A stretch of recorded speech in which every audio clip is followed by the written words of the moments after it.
गजा war room में ताज़ा तरीन अपडेट्स के साथ हाजिर हैं और अब तक की जो ताज़ा तरीन इन्फॉर्मेशन है वो आपसे शेयर करते चलें। सबसे पहले आपको बताएं, इसराइल गजा और मिस्र की रफा क्रॉसिंग को महफूज रखने के अपने दावे से मुकर गया है। इसराइली टैंक्स ने रफा क्रॉसिंग के करीब मिस्री चेक पोस्ट को निशाना बना डाला। इसराइली फौज ने हमले का एतराफ़ कर लिया है, कहा गलती हो गई, हमें इस पर अफसोस है। कुछ रोज़ पहले ही इसराइली वज़ीर-ए-आज़म नेतन्याहू ने अमरीकी सदर जो बाइडन को यकीन दहानी कराई थी कि मिस्र के रास्ते गजा आने वाली इमदाद पर हमला नहीं करेंगे, खाना पानी और दवाओं की राह में रुकावट नहीं बनेंगे। इससे पहले एनी शाहिदीन का कहना था कि रफा क्रॉसिंग से इमदादी ट्रक के दूसरे काफिले के गजा में दाखिल होने के बाद धमाकों की आवाज सुनी गई।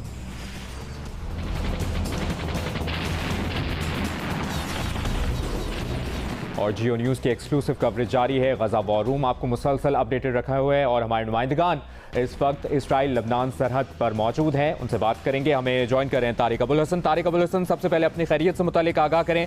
इस वक्त ओवरऑल क्या सूरत हाल देखी आपने, बताइएगा। जी बिल्कुल, हम खैरियत से हैं और यहाँ पे बेहतर अंदाज में काम करने की कोशिश कर रहे हैं, अपने नाज़रीन तक इत्तलात बर वक्त पहुँचाने की कोशिश कर रहे हैं। इस वक्त की ताज़ा तरीन सूरत हाल ये है कि अब तक गजा पर इसराइली फोर्सेस फ़ज़ाई हमले कर रही थी, लेकिन आज इत्तला ये है कि ज़मीनी हमले की भी कोशिश की गई है और इसराइली टैंक और बुलडोज़र्स की मदद से इसराइली फ़ौज खान यूनुस के इलाके में, जो गजा का इलाका, यहाँ दाखिल होने की कोशिश की। और अल-क़स्साम ब्रिगेड, जो हस्साम का अस्करी बाजू है, इनका कहना यह है कि इन्होंने दो बुलडोज़र्स के ऊपर अटैक किया है और एक टैंक तबाह किया है और इसराइली फ़ौज अपने दो बुलडोज़र और टैंक छोड़कर भागने पर मजबूर हो गई है। लेकिन इस हवाले से जो इसराइली फ़ौज का मौक़िफ़ आया है, उनका ये कहना है कि ये बाढ़ जो गजा को अलग करती है इसराइल से, इस बाढ़ की मरम्मत के लिए इसराइली फ़ौज वहाँ पर गई थी और वहाँ पर उनका टैंक फंस गया, जिसकी वजह से उनको वापस आना पड़ा। जबकि हमारे पास इस किस्म की भी इत्तलात आई हैं कि ये ख़ुद हमास ने वहाँ पर ट्रैप किया था इसराइली फ़ौज को और जो बाढ़ थी उसके अंदर इस तरह की खला पैदा की थी जिसे पुर करने के लिए इसराइली फ़ौज वहाँ जाए।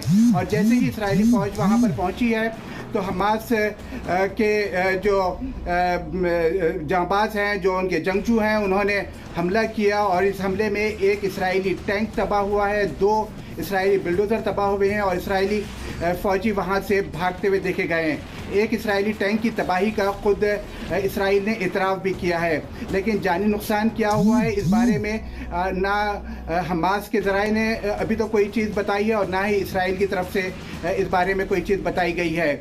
इसके अलावा आज जो गजा में इमदादी सामान पहुंचाने का सिलसिला के दूसरा दिन था, आज उसमें अब तातुल आया है क्योंकि इसराइल ने गजा को का जो रफा क्रॉसिंग है जिसको महफूज रखने की बात हुई थी और आलमी दबाव के बाद इस बात के ऊपर इसराइल तैयार हुआ था कि वहाँ से इमदादी सामान गजा में आने दे।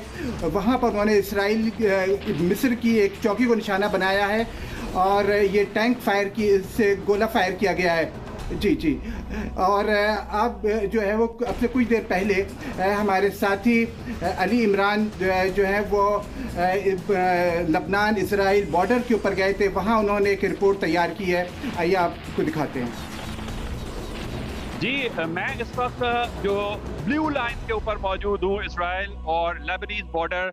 यहाँ अगर हम आपको दिखा सकें तो किफर गलादी और जो करियत शमूना के इलाके हैं, वहाँ से अब से कुछ दिन पहले इसराइल ने इनखला की बात की थी। करीब जो है वो आपको आई डोंट नो कि ये कोई मिसाइल का अटैक है, अगर हम दिखा सके वहाँ पर ये मिसाइल का अटैक है या कोई ये आग लगी है किसी दूसरे रीज़न से, वी कांट वेरीफाई इट। अगर हम फर्दर दिखा सकें तो इसराइली पोस्ट आपको नज़र आएगी, वो वाइट कलर की पोस्ट अगर दिखाएं तो ये इसराइली पोस्ट है, ये है।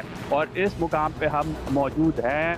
आज हिजबुल्लाह का दावा है कि उन्होंने 4 पॉइंट्स स्ट्राइक किए हैं और इसराइल ने उसका जवाबी रद्द अमल किया है। मुसलसल ड्रोन की परवाज़ें ऊपर चल रही हैं और इसराइली जो मिलिट्री है उनका कहना है कि वो अब तक ये चाह रहे हैं कि लबनान का फ्रंट न खोलें और उनकी पूरी कोशिश है कि इधर जंग ना छिड़े, लेकिन आज हालात बहुत तंग हैं। हाँ जी, over to Gaza war room.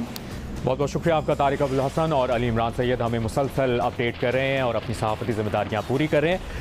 आपको ये भी बताएं कि गजा के मजलूम शहरियों ने अपने बच्चों के हाथों और पैरों पर अनमिट रोशनाई से नाम लिखने शुरू कर दिए हैं। बच्चों के वालिदैन ने दुहाई दी कि इसराइली हमलों में शहादतों की सूरत में कम से कम इन बच्चों की शनाख्त तो मुमकिन हो सके। दूसरी जानिब इसराइली मजालिम दुनिया के सामने रखने पर फ़लस्तीनी सहाफ़ी के सोशल मीडिया अकाउंट्स ब्लॉक कर दिए गए हैं। इसराइली फ़ज़ाइया की बमबारी में शहदा की तादाद 4700 से ज़्यादा हो गई, जिनमें 40% बच्चे भी शामिल हैं। इसराइली बमबारी से गजा की 31 मसाजिद भी शहीद हो गई। इसराइल ने एक बार फिर 24 अस्पतालों को खाली करने की धमकी दे दी। फ़लस्तीनी हिलाल अहमर ने इसराइली धमकी को सजाए मौत का हुक्म करार दिया।